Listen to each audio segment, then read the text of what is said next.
მოგესალმებით, მე ვარ ელენა ვაშალომიძე, 17 წლის, დავთვლი რომ ვარ აქტიური მოქალაქე. დღესდღეობით ევროკავშირი გახლავთ 27 დემოკრატიული სახელმწიფოს გაერთიანება, რომელიც მიზნად ისახავს კეთილდღეობის, თავისუფლებისა და მშვიდობის უზრუნველყოფას. საქართველოს კონსტიტუციის მიხედვით, ჩვენი მთავარი პრიორიტეტია მივისწრებოდეთ ევროატლანტიკურ შეთანხმებაში ინტეგრაციისაკენ, რასაც დიდი წვლილი მიუძღვის არაფორმალურ განათლებას. საბედნიეროდ ჩვენ ძალიან ბევრი შესაძლებლობა აქვს არაფორმალური განათლების განვითარებისთვის და პირადი მაგალითი რომ განვიხილოთ, ადრეული ასაკიდან ვარ ლიდეთის სკოლის მოსწავლე. რამაც საფუძველი ჩაუყარა ჩემს ინტერესს საერთაშორისო ასპარეზსა და პროექტების მიმართ. წლების განმავლობაში ამ პროექტში მაქვს მონაწილეობა მიღებული. ბოლო იყო გასვლითი პროგრამა კვიპროსში Erasmus Plus-ის მიერ ორგანიზებული, რამაც დიდად შეუწყო ხელი ჩემს განვითარებას.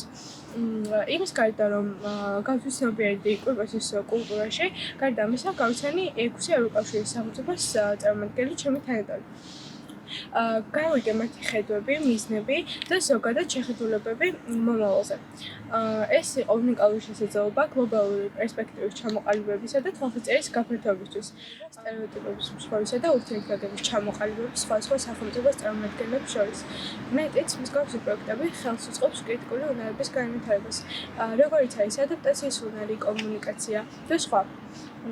ჩემთვის ეს იყო პირველი გამოცდილება საზღვარგარეთ და გარდამტეხი ჩემს ცხოვრებაში, ვინაიდან საკუთარ სამშობლოში დაბრუნდი ახალი მოტივაციით, რათა მიღებული ცოდნა და ენთუზიაზმი გავუმეყენებინათ ჩემი საზოგადოებაში და წვლილი შემეტანა ჩემი ქვეყნის განვითარებაში.